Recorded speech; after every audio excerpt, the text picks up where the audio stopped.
So you're very welcome to tonight's conversation. We're recording on Wednesday, the 8th of April. My name is Mark Malone. I'm a communications worker with Comhlámh, and I'm joined by two of my colleagues, Caoimhe Butterly and Sive Bresnihan. And part of the rationale for having the conversation tonight is to, I guess, to begin to sort of maybe hopefully contribute to some of the conversations around the global pandemic that we're experiencing, its kind of impacts on society and what it might mean for those of us that are interested in questions of social justice, equality, and emancipatory struggles. Maybe to give a little bit of a context of where we're at right now, this pandemic has spread over the last month and a half, and what we've seen in Europe is over 60,000 deaths. And we've seen significant numbers in Italy and Spain. In Italy, deaths have been 17,600. Plus, in Spain, they've been 14,500. In Ireland, the numbers are much less. There's been 235 people have died so far, and there's been 78 in the north. Obviously, those numbers are real people, they're friends, they're families, they're workers, they're people from within our communities. More recently, we've seen that the US has become a hotspot, where the numbers there are really massive, I guess, as well. We've seen over 12,000 deaths, 12,839, and we've seen 2,000 deaths in the last 24 hours. Again, those are all friends, families, members of communities and workers. And from ourselves in Comhlámh, when we have a main chunk of our work, I guess, is looking at sort of things through a kind of global lens. There's a real sense of trepidation and fear that, given the types of health infrastructures that we have in the countries where we're from ourselves, and what we've just spoken about, the real possible implications for what happens when this pandemic, as it has started to begin to reach countries in the global south, which much significantly under-resourced kind of health settings and health infrastructures. Alongside those very real impacts in terms of human costs and human lives has been a press pause as normal. In an attempt to kind of pause the spread of the virus, what we've seen is massive closures in workplaces, in schools and universities. The implications for that was massive spikes in unemployment right across the globe. We've seen massive state subsidies in some places to try to stave off or hold off kind of the implications of kind of poverty and people being out of work. It's unsure how long that will last. Another question that arises in the future is who's going to pay for that, and that's something that we're concerned about. But I think to start off in the conversation tonight, what we wanted to do was kind of to start with ourselves as human beings, to start with you as human beings, to look at this in the context of the personal and the political and the relationship between the two. What does it mean to be living through this moment right now as humans, as people with an interest in and a desire to work for kind of social justice and equality? What does it mean whenever our world and our spaces and our sense of selves is contracted into smaller confines due to the necessity of actually social distancing or physical distancing and trying to stop and slow down the spread of the virus? What does it mean when you're looking out and looking forward, both with a mix of kind of fear and anxiety, but still try to maintain hope, and think through kind of what does solidarity in this moment kind of look like? What does social justice mean in these contexts, you know? So that's the overall kind of framing of what it is. And I think, yeah, I'm really lucky to have my two colleagues here to kick some of this around with. And so, yeah, just gonna, how do I throw the ball there? But maybe I can pick up on some of the threads that you began with, Mark. And I was thinking in a way of how do you concurrently hold the multiple emotions and the multiple reactions that are coming up to a witness of the gravitas of grief and pain and loss. I think that you really compassionately referred to, in the sense that every statistic, every person who is dying has a family and a community and loved ones, and the loss of so much life is heavy. How can you hold that pain and concurrently hold the vulnerability? I think that a lot of people are expressing, perhaps with more honesty than we're used to seeing on a societal basis, vis-a-vis emotional and mental health, vis-a-vis overwhelm or anxiety, or feelings of isolation. And then with that, how do you hold that space for radical hope? And I think as somebody who, in a way, I've been joking with my own family, I almost feel life experience, although it's not comparative to a pandemic, it's a very different iteration of the life that we're all navigating at the moment of enclosure. But having lived through wars in Lebanon and military attacks in different parts of Palestine and Gaza and the West Bank, and then Iraq, having navigated what military curfews mean, with the added aspect of extreme violence being visited upon captive civilian populations. In a way, the enclosure part of this, I personally haven't found that difficult. And that's partially maybe because all of us lead really busy lives, juggling work and different aspects of social solidarity and care responsibilities. And this pause has been one in a way that has provided space on a personal basis for a lot of introspection as to sustainability and priorities. And strategically, you know, when we become caught up in these cycles of crazy busyness, you know, of being stretched thin and overcommitted, what do we lose? What do we lose on an individual basis, on a collective basis, on a societal basis? And what do we lose in terms of our political energy, in terms of strategizing, in terms of painting those broad aspirational brushstrokes for, you know, emancipatory futures and alternatives, ones that have nurture and ecologies of care at their center. So I've been thinking a lot in the past while, trying to connect with the communities that I feel accountable to, in the specificity of the last few weeks, a lot of refugee communities and asylum seekers and undocumented folks who are facing the blunt end of policies of militarization, and securitization, you know, the very bordered realities that they're living through. But it is, I think it's a time that has opened up a space where it almost feels like all of the cards have been thrown in the air. And how do we respond, you know, to the uncertainty? How do we respond to the fact that things could get much worse? You know, when you look at the images in terms of the impacts of this in so many different contexts, and there have been glimmers of hope in the sense of, I think, a collective realization that normal is crisis, that normal is not something, you know, on a system basis that we can return to, because normal was killing people and it continues to kill people. The systems of oppression that so many communities that we work with are on the receiving end of.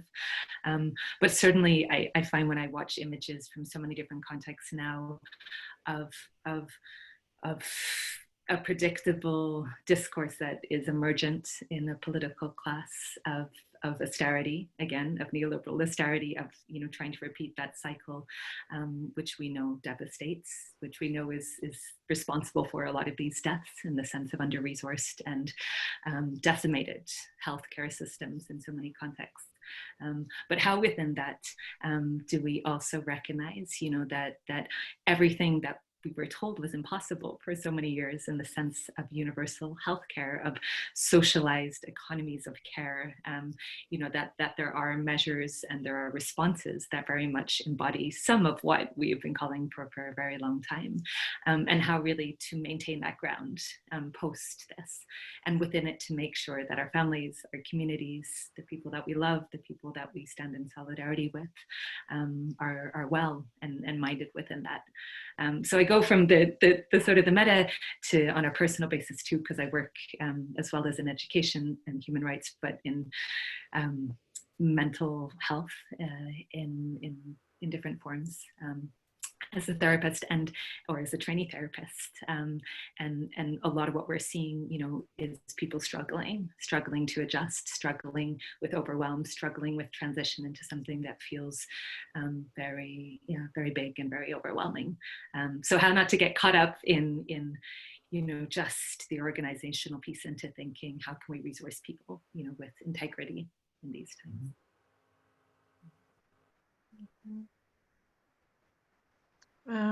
You're very good, Caoimhe, and connecting the personal to the meta. I'm not, I how to follow, but I think it's linked to what you kind of were beginning with about how to hold different things, the multiple things that are happening at the same time for people, and that are happening all around us at the same time. Like things, I suppose, in a pre-COVID time were always happening all the time. Internally, there's always a lot going on for people, and then externally, there's loads of things going on. But it's almost like now, in this COVID time, there's more of the emotional activity kind of surfaced for all the reasons that you touched on, and somehow they're more in the air, they're more swirling around. And I just find that in discussions, in different forums, the fact that there are different things going on in that discussion, it's more palpable. You can feel it. There are a number of things going on simultaneously for people in a given meeting, and that's just, it's always the way, right? But somehow we're more present to the many things that are going on inside us, because of what's going on around us, and because we're more present to them, or we're feeling them more, they come out more. And so then in discussion, like in terms of kind of radical hope, that's kind of where I see something, especially for those of us, I suppose, working in global education like myself, those of us who are privileged enough to be at home, and in discussions then about our work with people online, that simultaneous happening of many things at the same time invites us to practice holding all those things at the same time. So collectively, how can we hold the many things that are going on? And somehow I think that's a kind of a capacity, if we can think about this as a chance to practice that. Somehow it's a chance to practice that capacity, and in that holding is holding the ambiguity, it's holding uncertainty, it's holding some sense of opening or possibility, but a sense of not being able to imagine that at the same time. It's many things. It's fear, it's grief, it's loss, it's anticipation of grief, it's many things. And if we can develop our capacity collectively to hold all those things, then I think we're developing kind of capacities that can be really useful in terms of reimagining what comes next. And somehow I feel sometimes there is that mode in the kind of the well-honed mode of maybe looking to carry on as if it's business as usual, because this makes us feel a bit more secure, or the mode whereby I've been working on a model of how society should look and how the system needs to radically change, and this is the model, and this is how, because I've been practicing it and developing it somewhere else, and now I see this space and leverage and time to insert that model. So that's another kind of impulse maybe, but actually that impulse is coming from a good place, but at the same time it's not present to all the things that are possibly going on and surfacing that actually hold the potential for reimagining what might come next. I don't know if I'm explaining it well, but it's almost like there's a opportunity to practice something here, and yeah, so I'll leave it at that for now. And like I know myself, like I that sense of a desire to act, or a desire to and I mean, actually, there's a requirement that we do act, like in the sort of, hey, you stop working in the offices, right? You're not allowed to go, whatever. There's a kind of an imposed kind of action that we've collectively, I think, to a large degree, accepted as part of stopping the spread of the virus. But I think we're speaking to as well as a kind of an impulse that that's kind of learned perhaps in over years of activism is the jump to what to do now. And I think that has a very useful space in place and time. But I think for myself now, it's kind of like the reality, for example, of not being able to go to funerals of friends and family who've died, you know, and thinking that through on a scale that's, you know, really significant actually in terms of numbers, even though we said the numbers are small and, you know, those people small in Ireland, like, and, you know, we all have friends across borders in different countries, and, you know, the magnitude of that kind of pain is at times kind of debilitating and kind of overwhelming in ways. And I find in myself like that desire to both, yeah, actually here, there's a very strong critique of like what neoliberal policies have done to health services right across Europe, right across the States, and the sort of what gets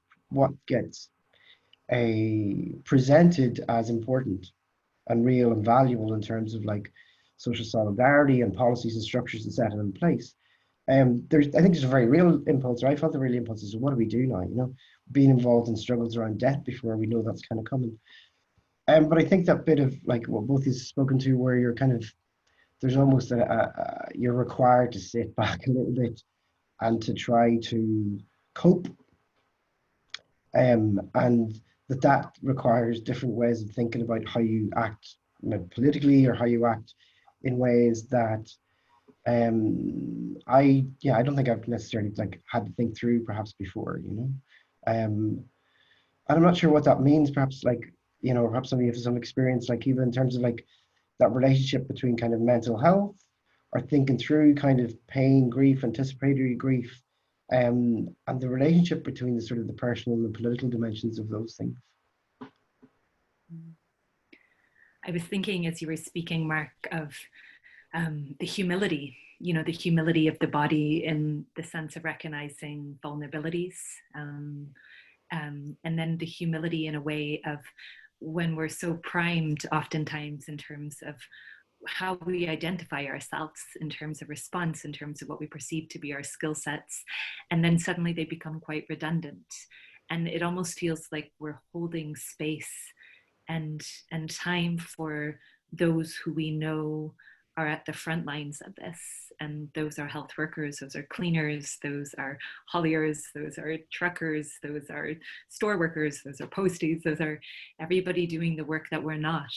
And I grappled with that definitely on a personal basis, because I was thinking back, you know, in other contexts where I did EMT training and I was, you know, as a rookie, but more involved in that healthcare piece. And as a single parent to a small child, you know, I've had to recognize, you know, the humility of, even if I went back and tried to do a crash test, upgrading of skills, and, you know, where do I have to put my circumference almost of care in the immediacy of now, when my family live in so many different country contexts, so they wouldn't be here if anything happened in terms of my little person's care.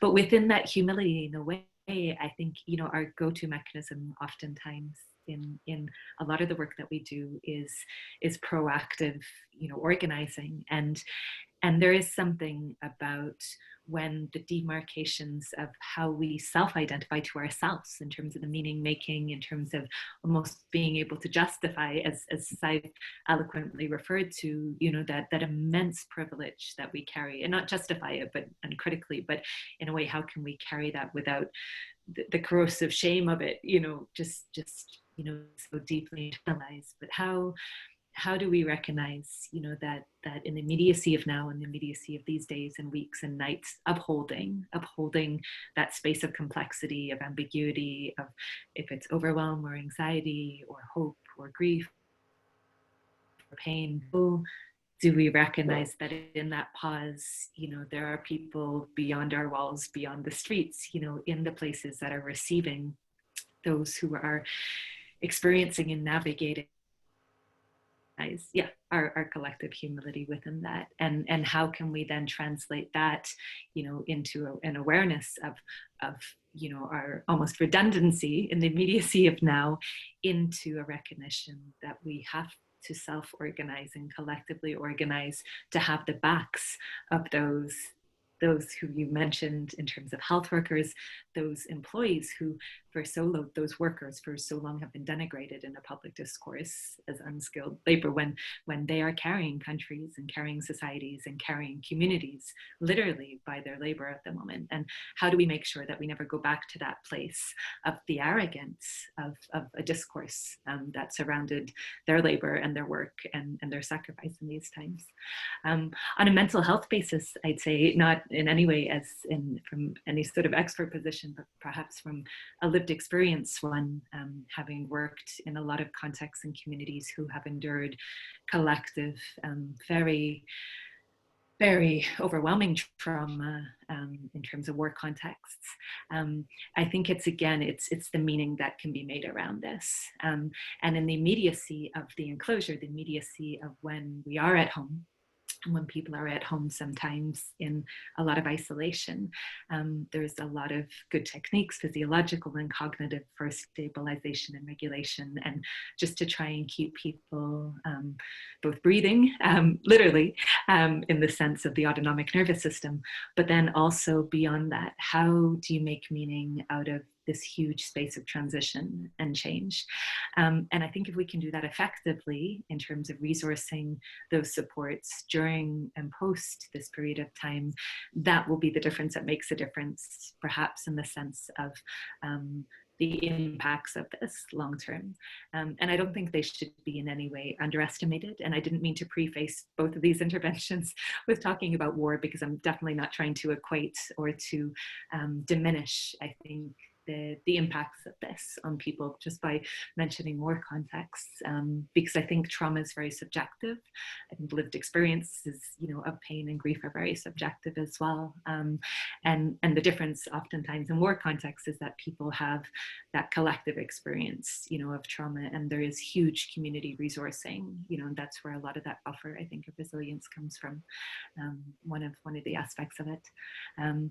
But certainly in the now, the fact that everybody literally is collectively experiencing this, perhaps in very different ways, I think is something that will help in the healing processes afterwards. And I can think of friends and comrades and extended relatives and families of our friends who are grieving and who are having to bury their dead in isolation. And I think more than anything, that experience is going to be a very, very tough one for people, as you mentioned, Mark.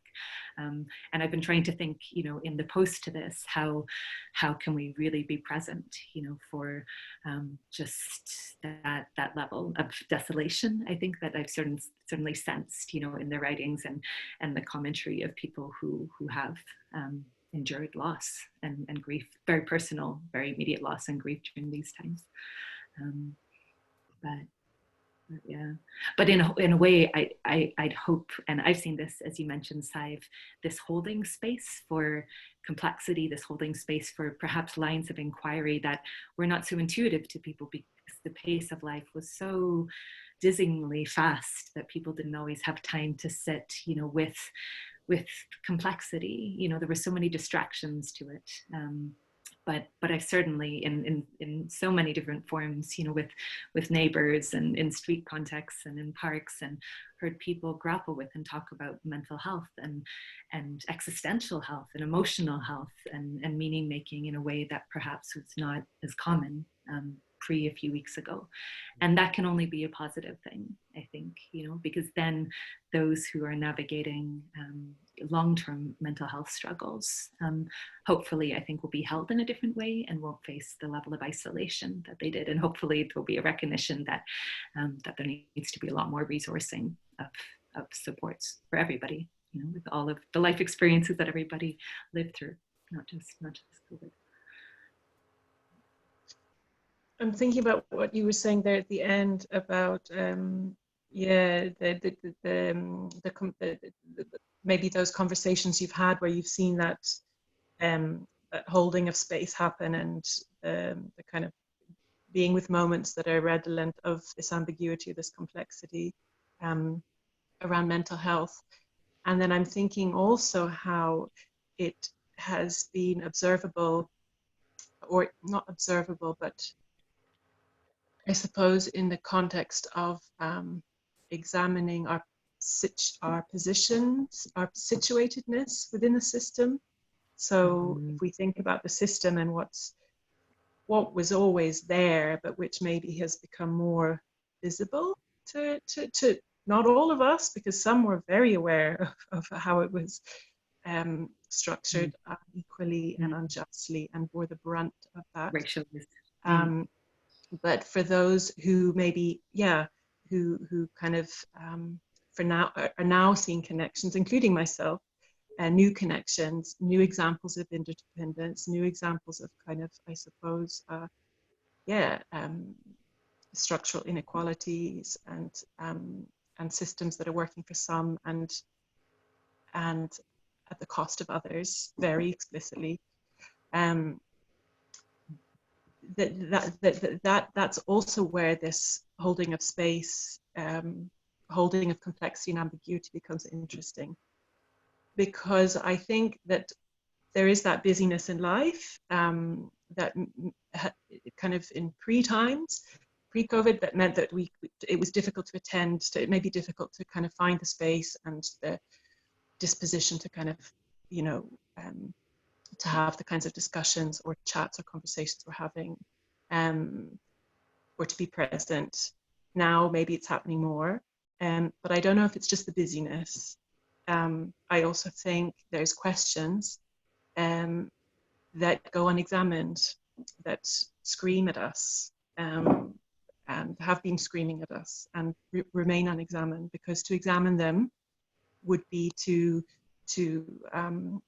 kind of consider how we're embedded in the system, how we benefit from the system, how we derive pleasure, securities, comfort from the system. In examining that question, there's fear that we might have to let go of those things, or there's fear that we might have to face some part of ourselves that we don't like. And neither, and they're legitimate, but these are the forces that make it difficult to acknowledge. So I don't think it's just busyness that means we leave those questions unexamined. Although busyness is a useful thing. That being busy in the system is a useful thing, because we can just keep going. Slowdown might, and maybe that's why slowdown was not possible before COVID, because it wasn't in people's interest for slowdown, in certain people's interest for slowdown. And then we also get caught up in that pace and work out ways in which that pace can also serve us, or ways in which we can also survive in that pace. So we become invested in it, let's say. So now there's this forced slowdown, and then these questions that I think are ripe for examination also, around whiteness, around borders, around distribution of wealth, and I suppose it's systems in which we are also embedded, so we're not pure or uncontaminated, and that's complex, and there's ambiguity in that, and there's all those things in that.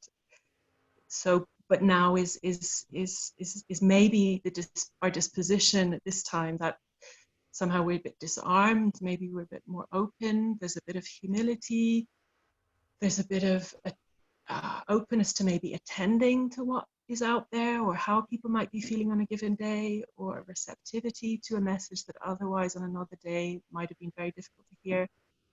And so how to also use this time to mine some of that, or to take that up as a line of inquiry. I'm thinking within the context of global citizenship education, but also for those of us who get to stay at home more broadly, and who work in fields where, we most of the days we think we're doing good, we think we're doing. There's things to examine maybe, and this is maybe an invitation to examine those more difficult questions. I was just thinking as you were speaking, Sive, in relation specifically, because there's so many layers there, as there always are with you. That's why I love being in conversation with you, always.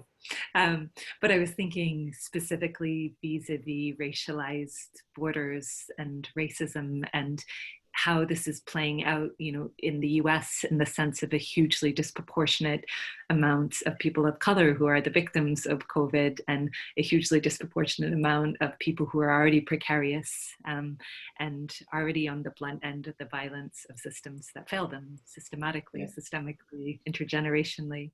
And within that also, because part of me at the beginning of the last few weeks was sort of thinking maybe, and not in any sort of masochistic way, but maybe if people taste even a version, an extremely privileged comparatively version of what it feels like to no longer be in control of anything, in a way, and yet we are comparatively hugely, but maybe it would open up that space, for more empathy, for more compassion, for a deeper connection with people who are seeking refuge, who are making these hugely perilous journeys across seas and deserts and mountain ranges, trying to achieve even a modicum of safety and stability and security and dignity and possibility for themselves and their families. And within that, I was thinking, there were openings and moments where it felt like discourses were subtly shifting. And then concurrently with that, the right, obviously, and you can see that is trying to equate, and has been, Vox and the BNP and numerous others have been trying to equate COVID with migration, and in Italy, that's now ironically being seen by Italian ports being closed to those who were rescued in the last couple of days, who had fled Libya, and who were responded to by an NGO with the Alan Kurdi ship. And there are now almost 80 people on board who cannot disembark because Italian ports have been declared by the Italian government as unsafe because of COVID. So in a way, I think there's potential for this to be instrumentalized again against those seeking refuge. And certainly, it feels like this is a moment and a time again where, as well as that inner process and that inner distillation of the deep need for us to be thinking strategically around, what are our next steps? How do we counter discourses? How do we really try and make sure we're the best possible allies that we can for those in camp contexts and in camps, in processes of limbo in so many different contexts. And I think in the US, certainly, there's a lot of really interesting creative organizing and thinking going on, even within enclosure, around the post and the present to this. So yeah, it's interesting in the sense of when you see these moments and these openings where you think, it's beginning, and maybe that conversation is starting, and maybe people can begin to equate. And then it feels like if that's not populated by something a little bit more layered, a little bit more urgent, a little bit more real, that sometimes that moment sort of passes. And that's where I sort of feel like the onus is on us, within this. And certainly, even though up until now, and that's partially because there's no testing going on in a lot of refugee camp contexts, but the levels, the layers, within that, in the sense of just seeing the brutality of EU policies, that with this whole conversation around social distancing, that facilitates and enables, the institutionalized torture, oftentimes, and cruelty. And by torture, I'm equating that to in camps such as Moria, in Lesbos, the fact that children as young as 7 years old are self-harming, children as young as 10 years old, are attempting suicide, and the level of distress and overwhelm there is really quite horrific to witness on a mental health level, and it's built in a way, it's built as a deterrent, to people making that journey after those who are already there, and if and when there are more documented cases of COVID in the camps, the impacts of that will be horrific, because there's no safe place, for people to have any distance or any. I was just thinking that how do we hold the multiplicity of all of those things concurrently, you know, the internal process, the external, the you know, and make sure that what we're doing again is from that place that you so accurately referred to, in the sense of that introspective process of owning privilege, of owning power, you know, of, yeah, of just being really real with that in a way that perhaps oftentimes we're not. But I appreciate what you said about the urgency also, because it could become a kind of a whole, I don't know, we need to get the balance, because we can't constantly talk about how our work now then, for those of us at home, is to introspect and to consider privilege, and there has to be, it's almost then, what comes up in me is like that's I didn't want to say use bad language on this recording, but it's just like, no, there's an urgency. You can't just sit at home and, you know, and work through this, and you know, there's a responsibility to do more now. And there was a piece I read about in El País. It was a translation of a piece, but the guy talked about how we have to mutate with the virus. So the virus is mutating, we have to mutate with it. So this idea of a collective mutation, and also not just withdrawing, you know, and submitting, but mutating with it. And I suppose that's also a call for like a collective mutating and a wake up. So I think that there's as much as that introspection is, to mine it, is provides some ground on which to work. There's a kind of just get working, because I think those questions that we've been avoiding asking, that have been screaming at us, are still there, and they're waiting for us. And I think as organizations as well, if you think about organizations, this is an accountability wake up as well. You know, it's an opportunity to be more accountable, and to say, is what we've been doing, has it been enough? Have we been asking the right kinds of questions? Are there new questions we need to be asking? Is the work we've been doing, does it hold up? So yeah, all the layers. Yeah, and exactly what you said as well. I think like that question of meaning making, who gets to make the meaning of this, you know, and to like to add what you're saying there, Sive, I think there's very clearly a responsibility on institutional actors across all fields, but I mean particularly in international development, and that's a field where people are kind of firefighting right now, you know, and to a degree are under tremendous kind of pressures in terms of like programs and projects of solidarity that they're working in. I think there's a responsibility of organizations like ourselves to be able to try to hold, and that part of the rationale for having these conversations is to contribute to those types of actual meaning making, you know, or contributing to and taking outside of ourselves that bit of, as individual workers, as activists, as human beings, as like friends and family, like bringing some of that thinking outside of ourselves and having the conversations together out loud publicly that contribute then to that meaning making, because it's very clear to my mind that there already are other actors that have historically been around for a long time that have and want to impose their meaning on this already. And the meaning will be the logic of debt, and the meaning will be the logic of how to resurrect the zombie of institutional and structural power that creates the camps of Moira, that creates the fear of people living in direct provision in Ireland right now, that creates the kind of very racialized divide in terms of how the pandemic is playing out in the States. That these things kind of, they have a meaning in and of themselves. And very often I think as kind of institutional actors, those of us within international development sometimes are a little bit quiet on the politicizing of that, or naming that as kind of politics and power. And I think we can understand perhaps some of the mechanics of that, but I think in the context of where we're at now, I think there's a space to revisit some of those things about, you know, what's missing in the conversation, and what's, you know, and what voices are missing in the conversation, what perspectives are missing in the conversation. And I think that struggle for meaning is part and parcel of the work, and our work, and it's about, yeah. And I mean, hopefully some of this stuff kind of assists towards that. But I think, yeah, in a broader sense, it's like, so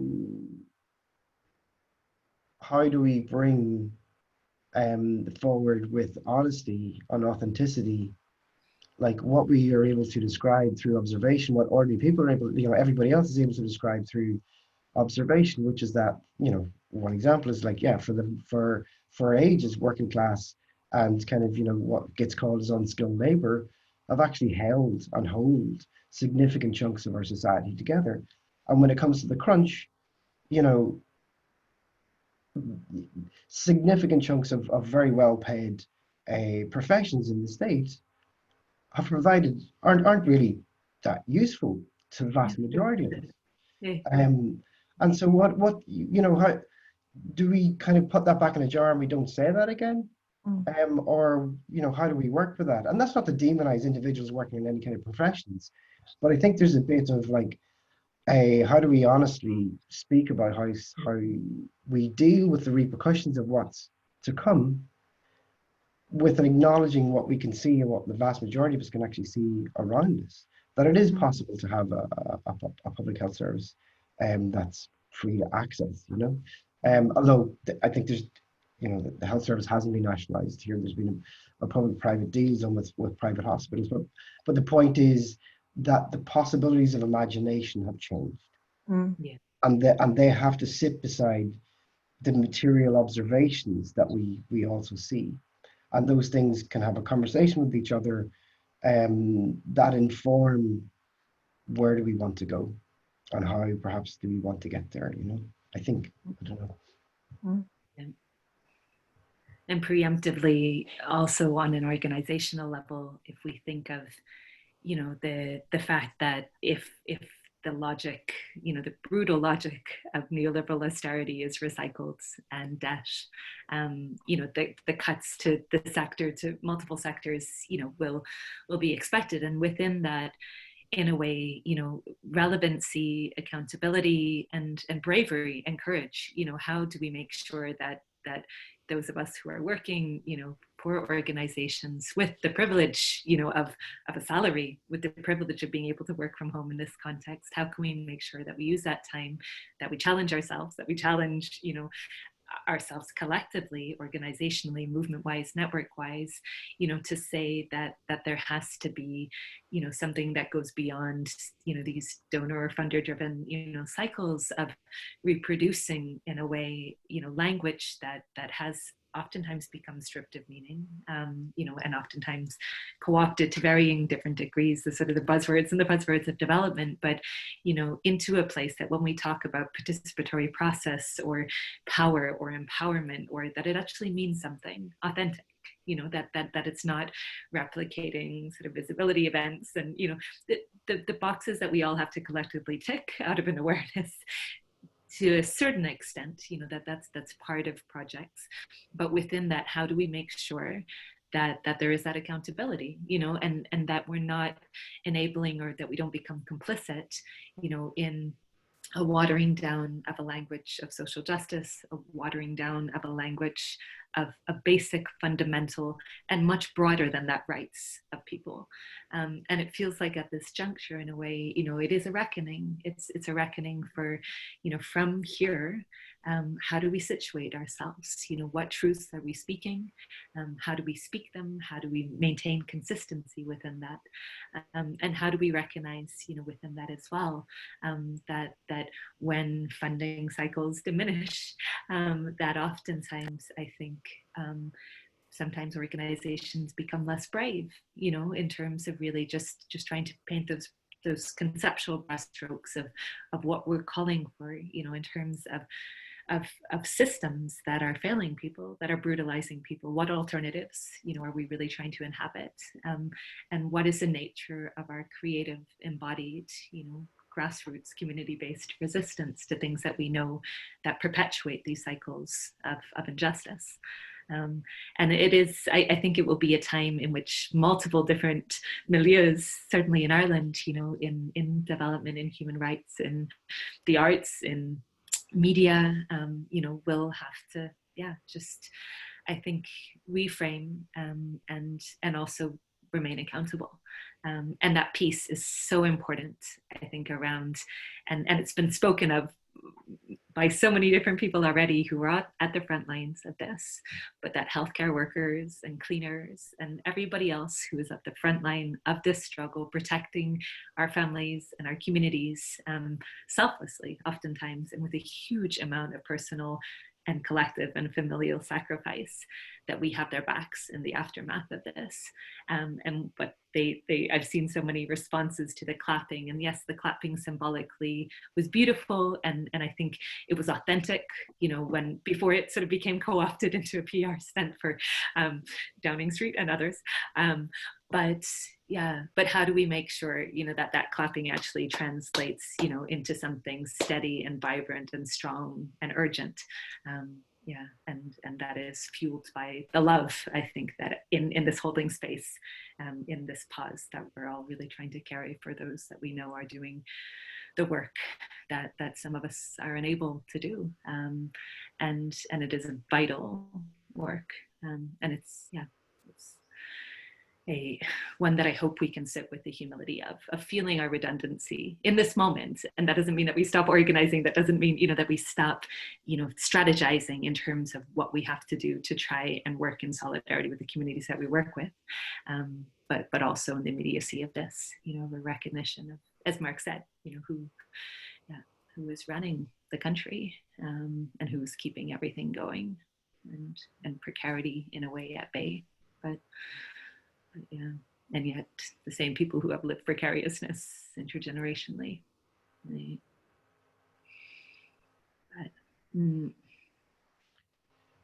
Well, that might be a nice way to wrap up there. Is a kind of a recognition of yeah, people that are on the front lines, kind of doing the hard work, and